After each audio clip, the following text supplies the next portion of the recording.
Assalamualaikum warahmatullahi wabarakatuh. Berjumpa lagi dengan Bu Aminah pada pertemuan keempat mata kuliah psikologi sosial. Semoga kita semua selalu dalam keadaan sehat walafiat, tidak kurang suatu apapun untuk tetap bisa melakukan aktivitas apapun di masa pandemi ini. Teman-teman, untuk saat ini pertemuan keempat, saya akan share materi yang berkaitan dengan psikologi sosial, yaitu interaksi sosial. Bisa dilihat di materi ini, interaksi sosial ini merupakan suatu aktivitas yang dilakukan oleh individu, kelompok, masyarakat yang mempengaruhi kehidupan dari individu itu sendiri, masyarakat juga, dan kelompok tertentu juga. Kita akan menguasai kompetensi untuk pertemuan ini, yaitu bagaimana interaksi sosial itu terjadi, dan yang kedua, mengurai faktor dalam interaksi sosial tersebut. Faktornya ada 4. Yang pertama, imitasi, sugesti, identifikasi, dan simpati. Interaksi sosial itu bisa dipahami menurut seorang psikolog ya, bahwa hubungan manusia dengan lingkungannya. Lingkungan di sini individu dapat bertentangan ya. Individu juga dapat menggunakan, individu dapat berpartisipasi, dan individu dapat menyesuaikan diri dengan apa? Tanda tanya yang besar ini yaitu dengan lingkungan. Ketika individu bertentangan dengan lingkungan, maka dia akan berperilaku seperti apa gitu. Ketika individu menggunakan lingkungannya, dia pun akan mendapatkan manfaat gitu ya. Individu berpartisipasi, dia akan memberikan manfaat. Dan individu dapat menyesuaikan diri, ini semuanya berdampak pada yang namanya kehidupan dari individu itu yang ada kaitannya dengan pola interaksi sosial. Jadi, secara sederhana, hubungan manusia dengan lingkungannya. Itulah pengertian dari interaksi sosial. Kita lanjutkan. Dalam psikologi sosial ya, kita mengenal 2 istilah, autoplestis dan aloplestis. Autoplestis kita kasih contoh bahwa seorang karyawan bekerja harus menyesuaikan diri. Auto itu diri sendiri ya, auto. Jadi manusia itu harus menyesuaikan diri dengan aturan, dengan norma, dengan kebiasaan yang ada di luar dirinya. Dirinya sendiri menyesuaikan diri dengan lingkungan, dengan orang lain. Itu istilah dalam psikologi sosial yaitu autoplestis. Yang kedua, istilahnya aloplestis. Alo ini orang lain ya. Jadi seseorang dapat merubah lingkungannya agar sesuai dengan keinginan dirinya. Nah, ini biasanya aloplestis ini dilakukan untuk orang-orang, aktor-aktor yang memiliki misi tertentu untuk bisa merubah lingkungannya dalam keadaan yang lebih baik, bisa yang lebih maju, lebih inovatif, lebih berdaya. Nah, ini aloplestis maknanya seperti itu. Individu, seseorang merubah lingkungannya. Di 2 istilah ini dipahami sebagai bentuk penyesuaian diri manusia, ya, dan yang kedua sebagai bentuk perilaku merubah lingkungannya dengan seorang tersebut. Nah, jika kita kaitkan dengan pemberdayaan masyarakat ya, manusia itu sebagai subjek atau sebagai objek, ya. Pertanyaan ini sering di apa ya, dilontarkan ketika pertama kuliah di prodi PMI gitu. Kalau kita memahami manusia sebagai objek, maka hidup tidak akan lebih tinggi dari benda-benda mati, tidak berkembang karena dia hanya sebagai objek, sesuatu yang tergantung pada orang lain, seseorang yang tergantung pada pemerintah, seseorang yang tergantung pada bantuan lingkungan ini sebagai objek, gitu ya. Tetapi dalam hal-hal tertentu, kalau maknanya kita sebagai objek dari kebijakan, objek dari aturan, objek dari norma-norma, ini sangat tidak masalah karena kita yang diatur gitu ya. Kita menjadi eh, bahan untuk membuat sesuatu lebih adil misalkan, bahan untuk membuat sesuatu lebih apa itu sejahtera seperti itu. Nah ini. Dan yang kedua, jika manusia sebagai subjek, nah gitu ya, jadi kesannya itu berdaya, sadar akan potensinya berkembang, tidak tergantung pada lingkungan atau orang lain. Tetapi sebenarnya jika dia hanya sebagai subjek di sini, ia tidak mungkin bisa hidup bermasyarakat, tidak bisa bergaul dengan manusia lain. Karena apa? Kalau dia ingin di atas terus, ingin mengatur lingkungan terus, ini tidak akan berjalan dalam berinteraksi sosialnya. Ya, dalam kehidupan itu kan antar sesama manusia itu kita saling memberi dan menerima.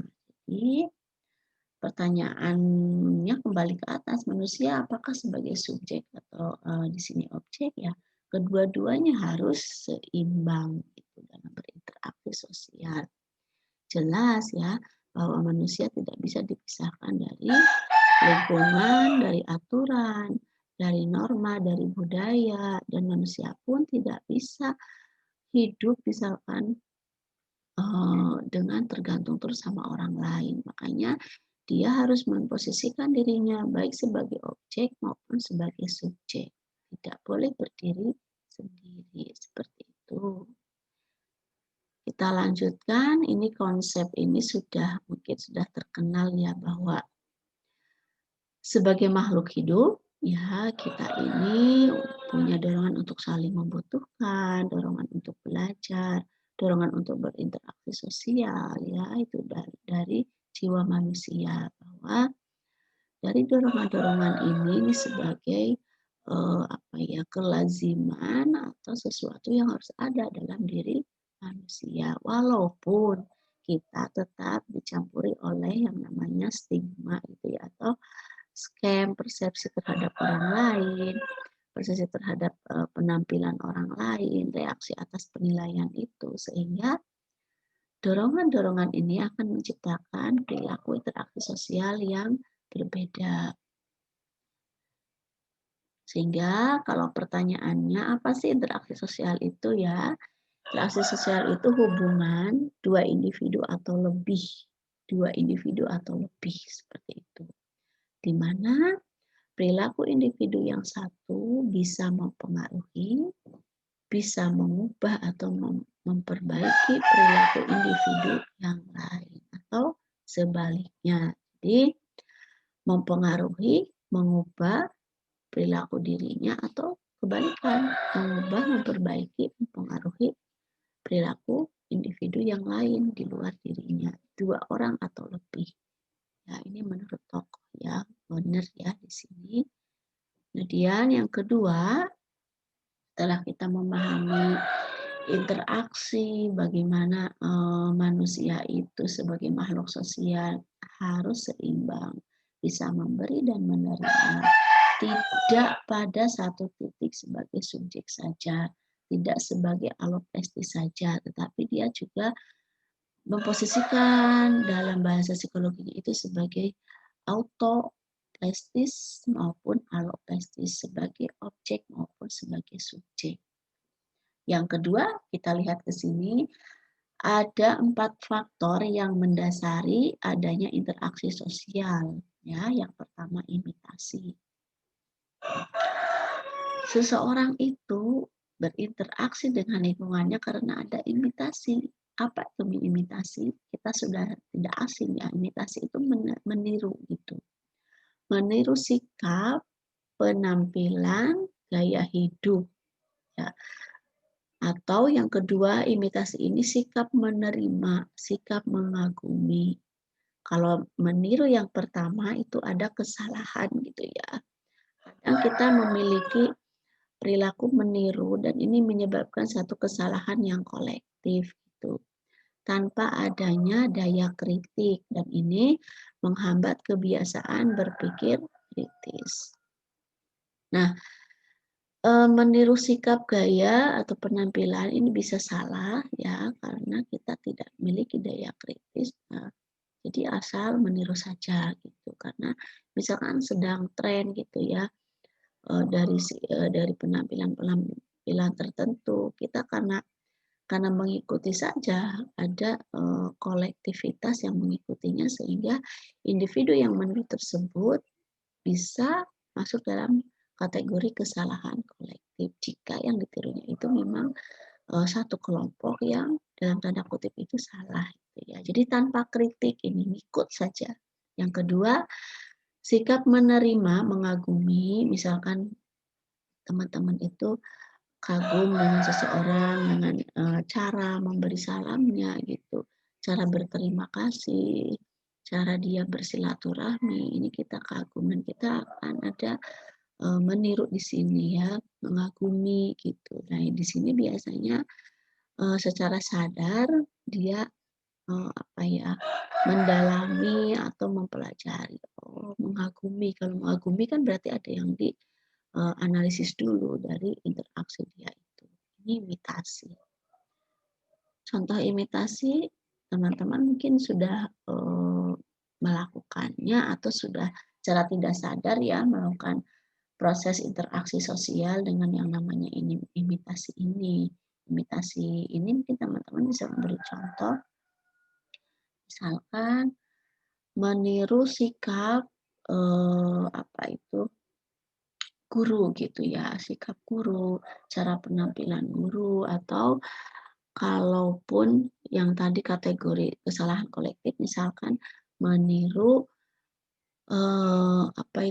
cara berpakaian seragam sekolah ketika SMA itu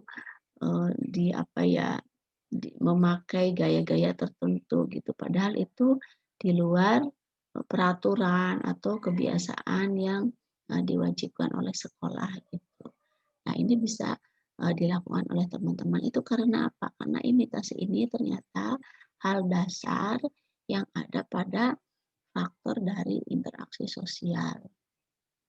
Yang kedua, faktor selanjutnya yaitu sugesti ya.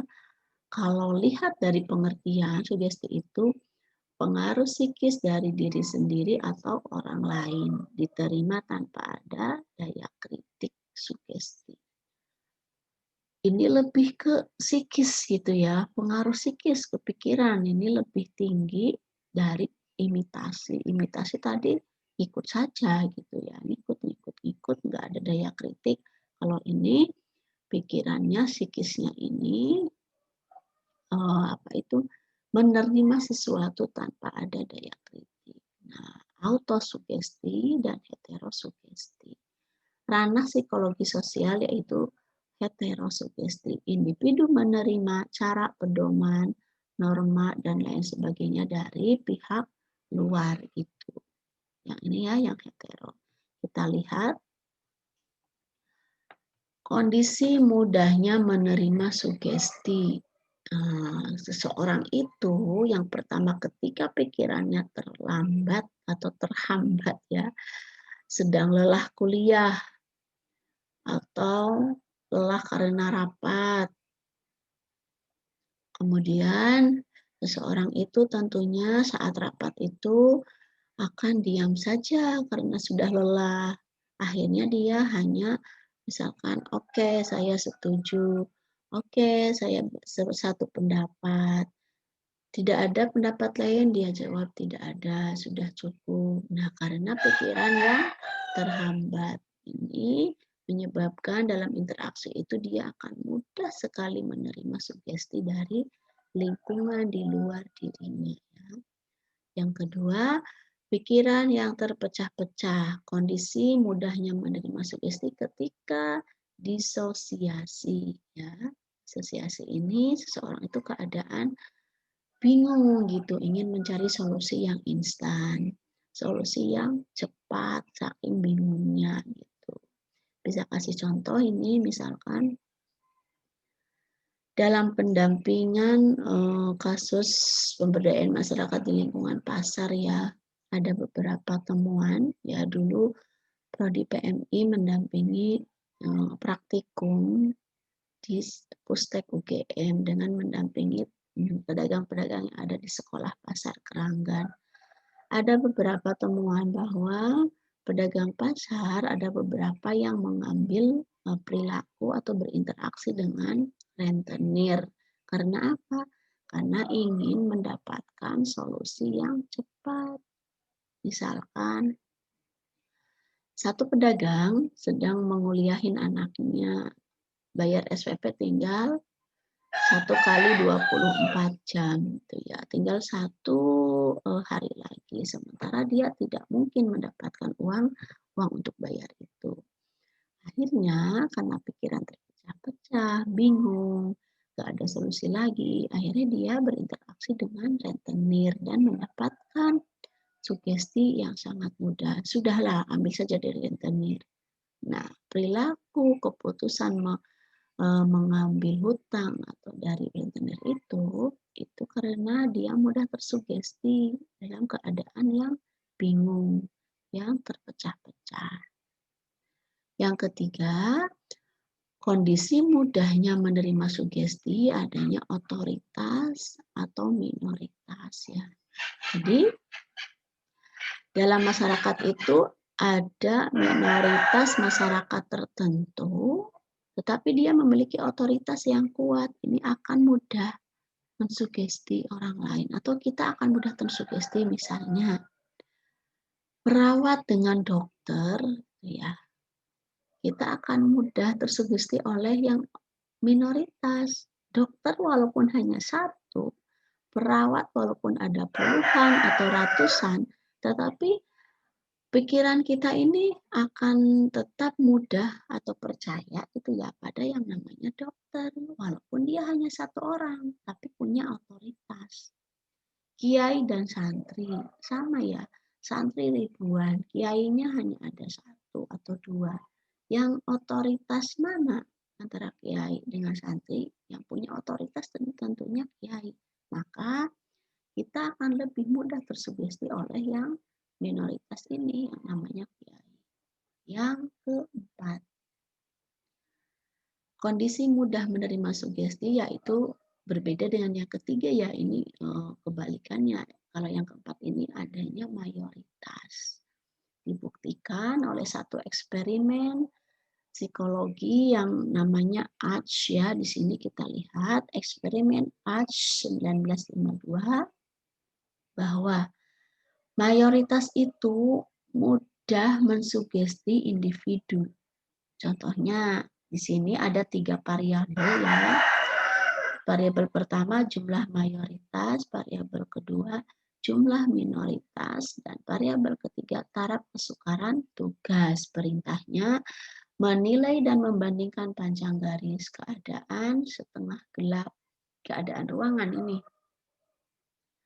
Penilaian mayoritas diciptakan salah. Jadi mayoritas ini diciptakan salah penilaiannya. Nanti yang minoritas kira-kira ikut ke yang mana ya. Karena keadaan ruangannya gelap. Kita lihat ini jumlah garisnya. Yang minoritas suruh menilai garis. Sementara yang mayoritas sudah punya jawaban yang salah. Yang diciptakan salah. Nah, kondisi A minoritasnya hanya satu orang. secara bergantian sampai orang ke-50 melawan pendapat mayoritas yang 8 orang ini. Hasilnya 32% terjadi kesalahan. Jadi orang yang dites tadi, kelompok minoritas tersebut dengan mudah mengikuti sugesti yang datang dari mayoritas. Jika tugasnya cukup jelas, minoritas tidak mudah dipengaruhi oleh pendapat orang lain. Mayoritas. Maksudnya apa? Maksudnya kalau misalkan ruangannya itu terang, terus si minoritas itu punya pendapat yang kuat atau dia sudah punya pengetahuan yang kuat tentang fenomena tertentu itu, maka dia tidak akan mudah. Nah, kalau kondisi eksperimen ASH tadi kan kondisinya minoritas itu diciptakan dalam keadaan bingung, ruangannya gelap, jadi tidak bisa melihat garis mana yang paling panjang seperti itu. Sementara mayoritas sudah disetel, disetting untuk menjawab salah. Nah, ternyata 32% mengikuti pendapat dari mayoritas karena kebingungan ya. Nah, seperti itu. Kondisi B, minoritasnya ditambah. Jadi yang masuk ke ruangan itu 2 orang sampai 50 ya. Mayoritasnya tetap 8 orang, mereka mengungkapkan pendapat yang salah. Kalau yang 2 orang ini, coba kita lihat hasilnya, ternyata terjadi penurunan. Kesalahan yang tadinya 32% menjadi 10%. Coba lihat ya. Nah, yang A, nah tadi kan ini hanya satu orang, ternyata dia 32% kesalahan. Kalau yang B, karena 2 orang tadi kesalahannya turun jadi 10%. Jadi semakin banyak bantuan, semakin ada orang lain, ternyata seseorang itu akan sulit untuk terpengaruh oleh pendapat yang salah. Ya. Kondisi C ditambahkan 3 orang yang masuk dalam ruangan dan hasilnya kesalahan menurun menjadi 5,5%. Nah, ini kondisi ini dalam pemberdayaan masyarakat sangat sering-sering terjadi. Jadi masyarakat tertentu yang jumlahnya minoritas itu ternyata dalam kondisi bingung, dalam kondisi lelah, ya dalam kondisi apapun dia mudah menerima sugesti dari orang lain ya. Realitanya jika minoritas memiliki sugesti yang salah biasanya ditertawakan.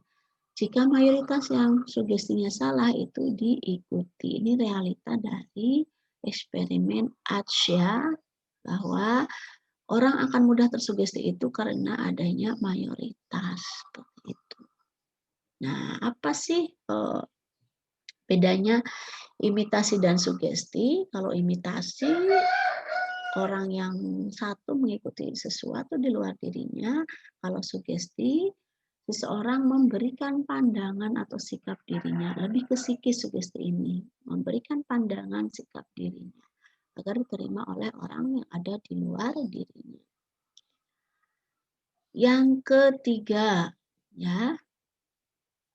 Sebentar, saya tinggal sebentar.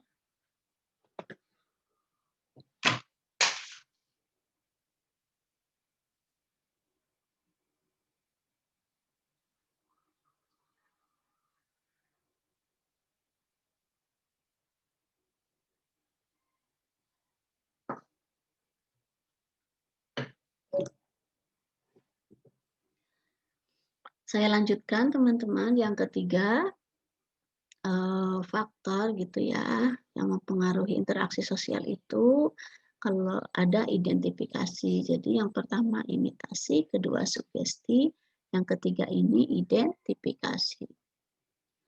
Identifikasi dorongan untuk menjadi identik, lahiriah dan batiniah. Misalkan anak-anak terhadap ayah dan ibunya, orang dewasa terhadap guru atau kiai ya, identik, jadi dorongan untuk menjadi sama.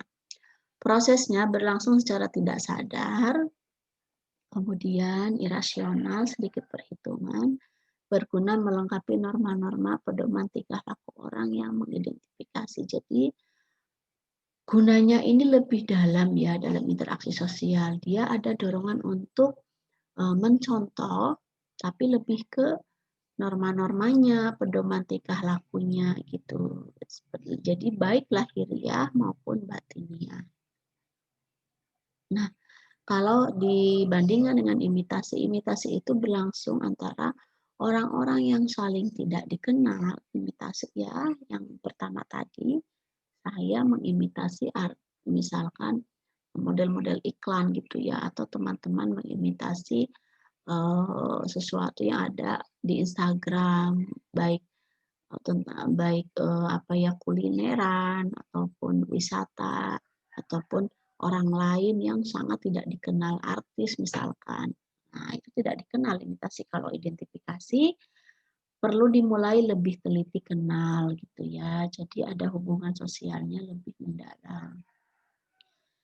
Identifikasi ini lebih mendalam dari imitasi dan sugesti karena ada faktor apa ya, saling kenal dulu, mempelajari dulu perilakunya, kemudian ada proses mengaguminya gitu. Jadi di sini ada proses ini ya. Jadi dorongan untuk menjadi identik secara lahir dan batiniah gitu.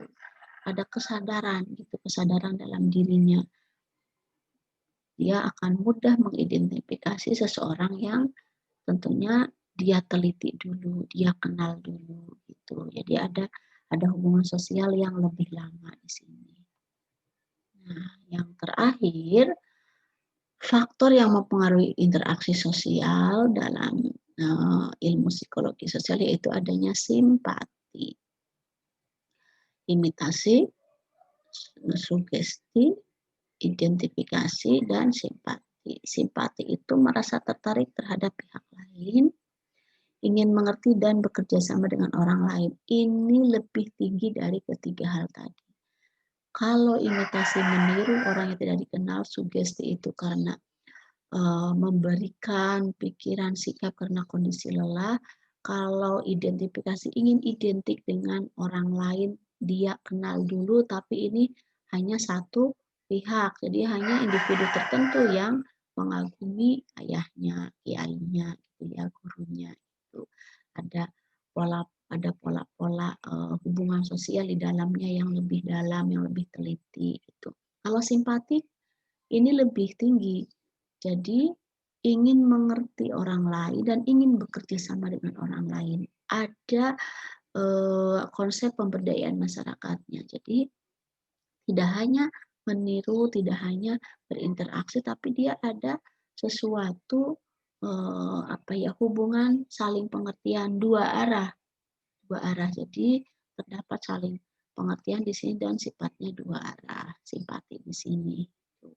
Kita fokusnya ke yang poin 2. Kalau yang poin 1 ini merasa tertarik terhadap pihak lain, ini biasanya lebih ke kasus rasa suka gitu ya. Terus kadang-kadang tidak berjalan logis, suka terhadap keseluruhan ini psikologi remaja sekali ya. Kita lebih ke PMI lebih ke ini, ingin mengerti dan bekerja sama dengan orang lain itu simpati. Jadi kalau kita interaksi ternyata kita melihat kondisi tertentu, kita tuh ada dorongan untuk mengerti, untuk bekerja sama, dan ada respon dari pihak luar itu, ada hubungan saling pengertian, ada respon untuk saling bekerja sama seperti itu. Nah, kita perhatikan apa yang membedakan simpati dan identifikasi ya. Ini yang keempat, ini yang ketiga tadi. Simpati, dorongan untuk mengerti dan bekerja sama dengan orang lain. Dorongan untuk bekerja sama.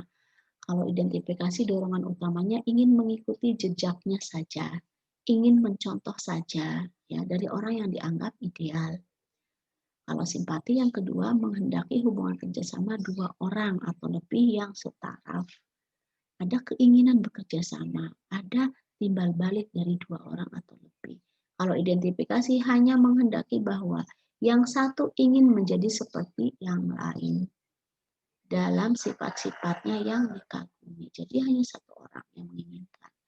Yang ketiga bermaksudnya kerjasama, kalau yang ini bermaksudnya belajar, gitu ya.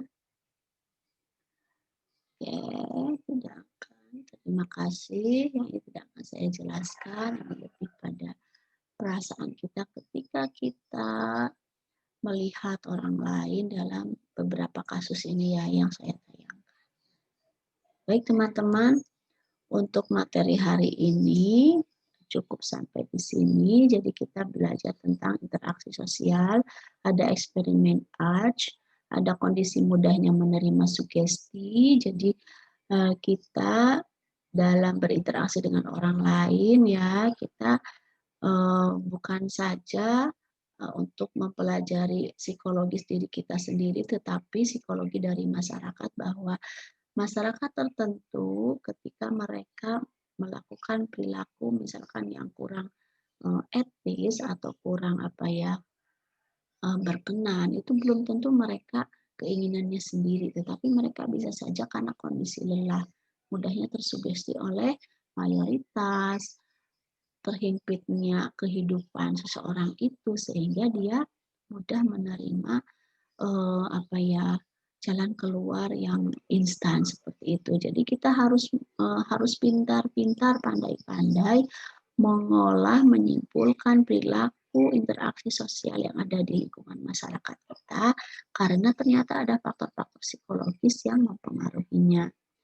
Ya, imitasi juga menjadi sesuatu yang sudah kita lakukan dan kita secara sadar pun tidak sadar ternyata sudah melakukan keempat faktor yang mendasar dari interaksi sosial. Baik teman-teman, jika ada pertanyaan silakan ditulis di layar dari YouTube yang ada ya di bawah ini, teman-teman jadi bisa absen, kemudian seperti biasa memakai NIM dan nama, dan pertanyaan bisa ditulis gitu ya, ditujukan pada poin yang mana. Terima kasih teman-teman.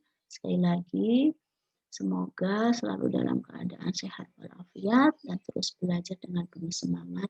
Wabillahi taufik wal hidayah. Wassalamualaikum.